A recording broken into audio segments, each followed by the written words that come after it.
In this lecture, we will discuss the ongoing tussle between the center and the states and the petition pending before the Supreme Court, and as it is regarding governors, assent, and the timeline, and on which the President of the Republic of India made a reference for the advice of the Supreme Court as provided under Article 143 of the Constitution that we discuss at this present lecture, and that also only part 1, because we have decided to in our research paper to discuss the ongoing tussle between the center and the states, which is pending before the Supreme Court, and it is ongoing tussle where the President of India made reference to in that petition. The submission of the center by the union government that the governors are not aliens but checks on states as the legislation. So the Supreme Court's imposition of timelines by a two-judge bench previously when non-exist on precedent governors to deal with state bills amounts to amendment of the Constitution. Center submits in presidential reference. Tamil Nadu counters that the reference cannot be used to nullify the binding judgment in Tamil Nadu governor's case, which was delivered by a two-judge bench of the apex court. So the union government has said the Supreme Court cannot treat governors as aliens or foreigners on whom timelines can be imposed and whose discretion do not count. The center said a governor was not a mere post office but a check on hasty legislation by the state. The submission by the union government made in a note authored by the Solicitor General of India, Tushar Mehta, is part of the record in a presidential reference hearings scheduled before a constitution bench headed by Chief Justice of India B.R. Gawai, which was started on August 19, 2025. The presidential reference stems from an April 8 judgment pronounced by Supreme Court Bench of Justice J.B. Padiwala and Justice R. Mahadevan in a petition filed the Tamil Nadu government, which had challenged Governor R. N. Ravi's delay in clearing 10 repassed bills and his subsequent action to reserve them for consideration by the President of India. The two judgments had thrust a 3-month deadline on state governors and the president to deal with state bills sent to them for approval or consideration respectively. It had concluded that governors enjoyed no discretion while dealing with these bills and were totally bound by the aid and advice of the state legislature concerned.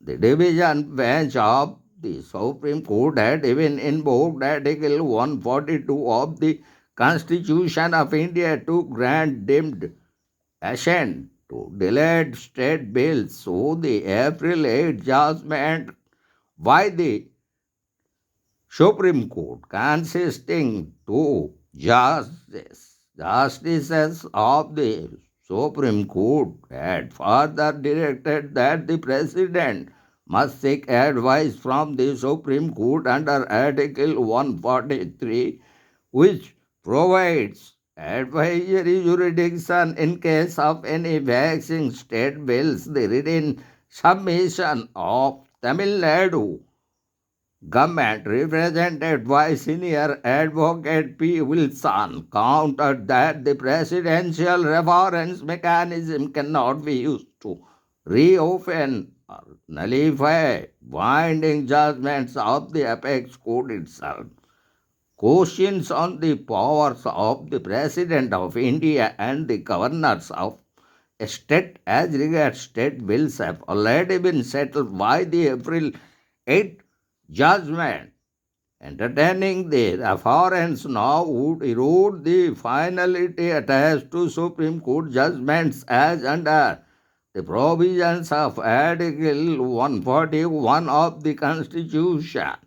The Tamil Nadu government submitted the court was not bound to answer every presidential reference made to it, but the Solicitor General of India, Mr. Tushar Mehta, maintained the April judgment of the court had clearly trenched often a zone exclusive to the President of India and the governors of the states. The governors are not to be treated as alien or foreigner in the Federation of Indian Union. Governors are not just emissaries of the center. The governors possess democratic legitimacy through indirect democratic representation. Governors are appointed by the President of India on the aid and advice of the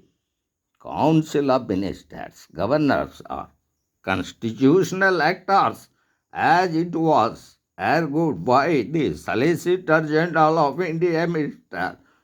Tushar Mehta, the law officer of Union of India, argued that the nature of governmental assent has a unique duality of character. Though the assent is given by an apex executive authority, the act itself is legislative in nature.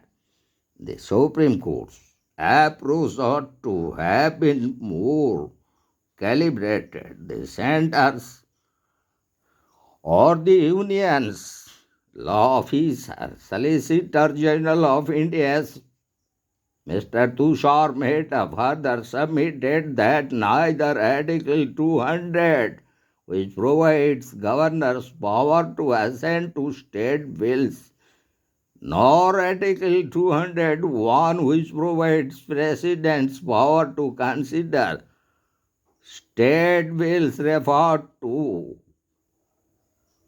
or him by the governor for consideration, provided any specific time limit. The absence of any express time limit in Articles 200-201 is deliberate and conscious constitutional choice made by the constitutional makers. The judicial direction of imposition of any timeline would amount to an amendment to the Constitution as it was emphasized by the Solicitor General of India. They note as if the court could invoke Article 142 and assume powers under Article 200 and 201 to grant deemed assent to delayed state bills. The alleged failure in action or error of one organ does not and cannot authorize another organ to assume powers that the Constitution has not vested in it. So Article 142 does not empower the court to create a concept of deemed assent.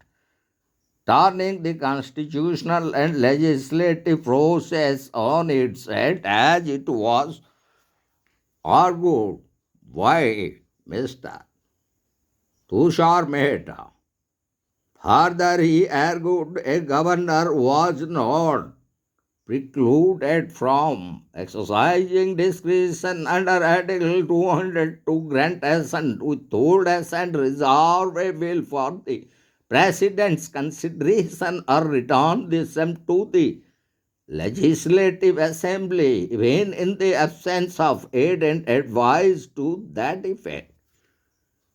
Further, also, the argument made by the Solicitor General of India that the governor's assent cannot be a mechanical process. Situations may arise where the governor may need to take a view independently of the Council of Ministers. Moreover, the Union government said directing the President of India to consult the Supreme Court under as provided in the Constitution of India under Article 143 in a case of any doubts about state bills would effectively turn a constitutional prerogative into a judicial mandate. So, as it was presented by the Solicitor General of India, Mr. Tushar Mehta, as that an absolute discretion lies with the President to seek advice.